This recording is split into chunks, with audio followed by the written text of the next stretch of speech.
For soft slabbing, you're going to make a bowl. So what you need for this is a bowl to form into, cling wrap to coat your bowl with so it doesn't stick,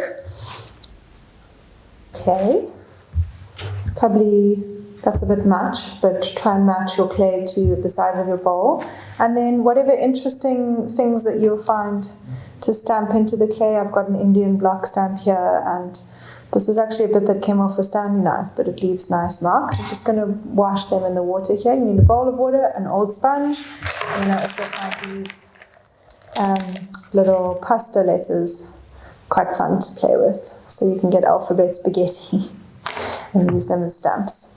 You'll also, of course, need a knife, and if you have one, a kidney, otherwise a credit card cut to a curve, or your finger can also work.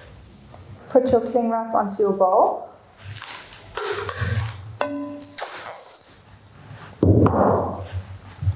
Just lining the whole bowl with the cling wrap. Make sure the whole bowl is covered, because anywhere that the clay touches the bowl, it will stick. And of course, you're going to need your rolling pin or a wine bottle or anything that is a flat surface that you can roll the clay out with.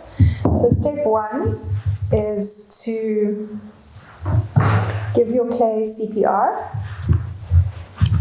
So just pressing down with both hands onto the clay all over until it's as thick as a fat hamburger patty. And then we're going to pick it up and throw it much like one would throw a pizza base when you're making pizzas. So the idea with this is when you throw it, you want to sort of pull the clay towards you and let that pulling action stretch the clay out. So something like that. So it almost meets the table, feet then bend and head. And that pulling will stretch the clay out. We're aiming for a circle, so we're going to pick the clay up at different points each time so that it doesn't just end up being a long rectangle.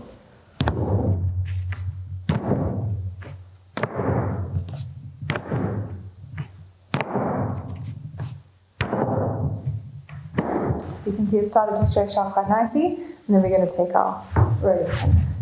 And again, the same rule applies, rolling different directions to make sure that the clay is stretched out evenly.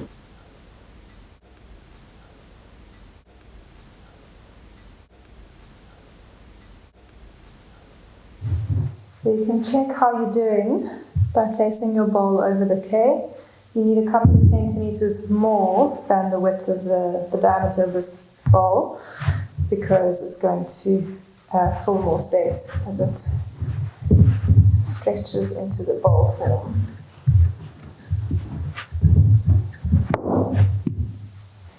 If as I'm rolling it out, I'm finding that I'm almost at a circle, but I feel like this area needs a bit of extra clay there, but this area has too much, you can cut off sections and re-add them on, just overlapping them slightly to make sure you have a good join and working it in with your fingers.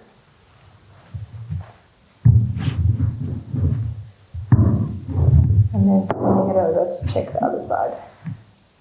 When you turn it over, careful not to stretch it out too much.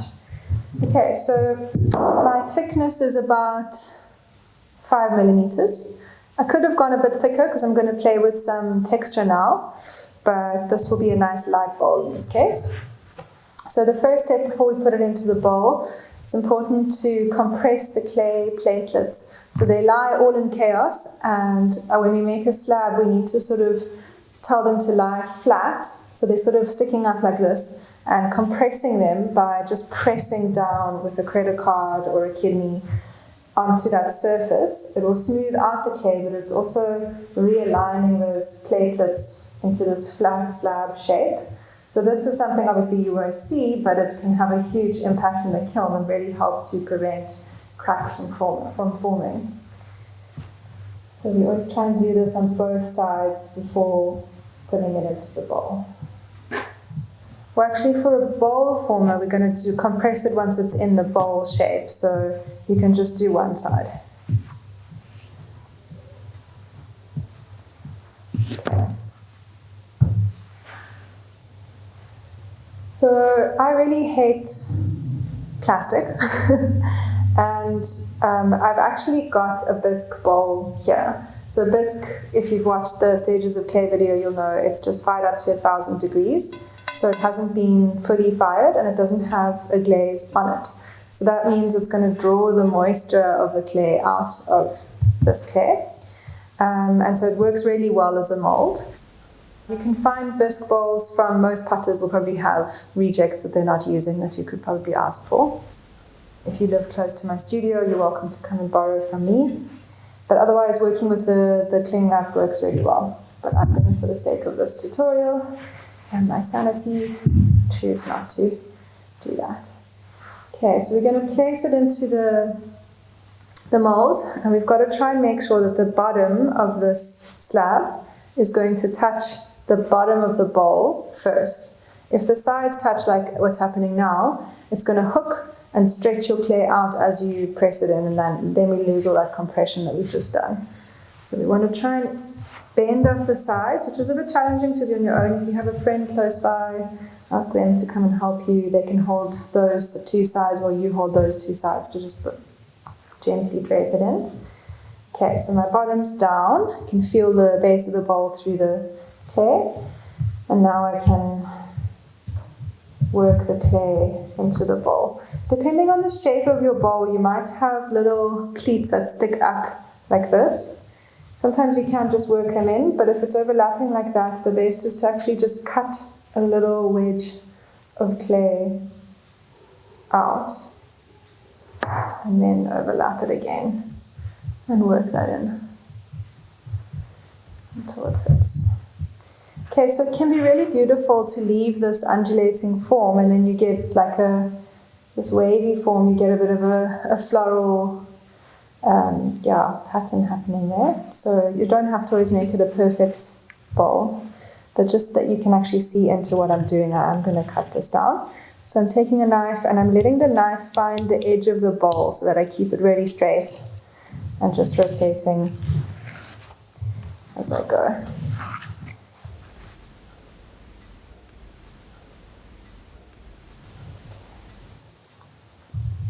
So now I'm going to take my kidney, and using this curved side, I'm going to work into the bowl, compressing it and smoothing it.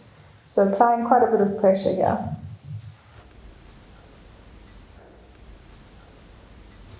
If you don't have a kidney, you can do your crooked finger and just work into the mold like that.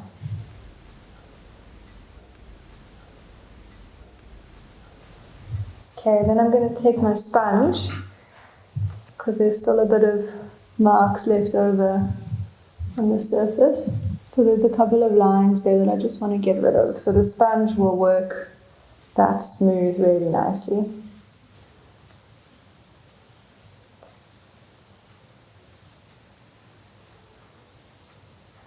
So an important point here as well is you can see that the clay is sort of hanging over the edge.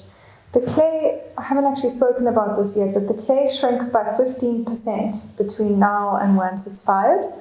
And as soon as you've made your piece, like even as you're working with the clay, it's losing moisture and therefore shrinking. So we want to just be aware of that at all times. And as we start working with these slabbing pieces, we're going to see that it makes quite a big impact.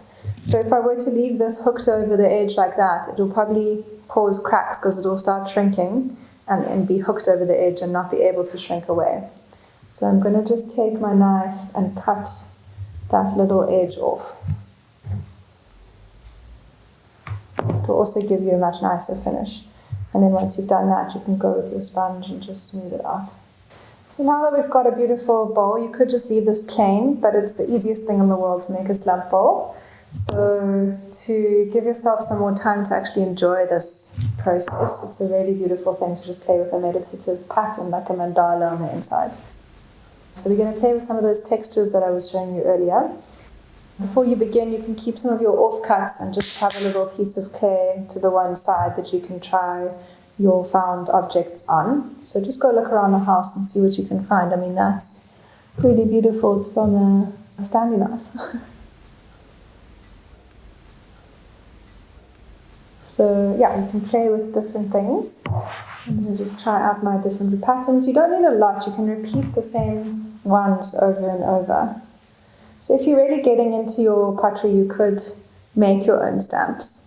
So this is just a piece of clay that I stamped something into the end and carved something out and then bisque fired it. So if this is something you want to do long term, you might want to consider making your own stamps. Okay, so I'm happy with my little patterns. So now I'm going to start playing with putting them into the bowl.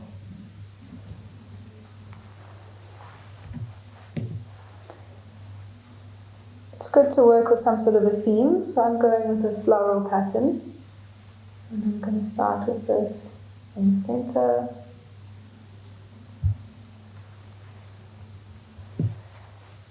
You want to have a nice smooth surface before you begin, obviously. I'm working into the bowl now with my stamps, and I've just been playing with repetitive patterns going all the way around. I've only got about 4 stamps, but you can see I've got a lot of patterns going on here.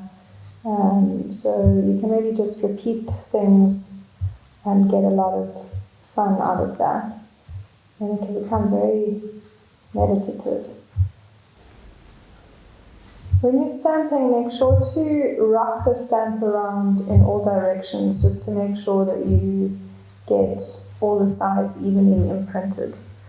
Also, bigger stamps won't really work around the curve of the bowl, so you'll need to rather use smaller ones, especially like you could use a big one in the base and then smaller ones as you go out.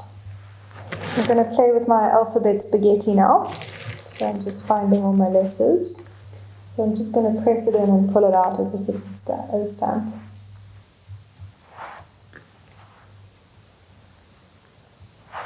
And there you have your first soft slab project.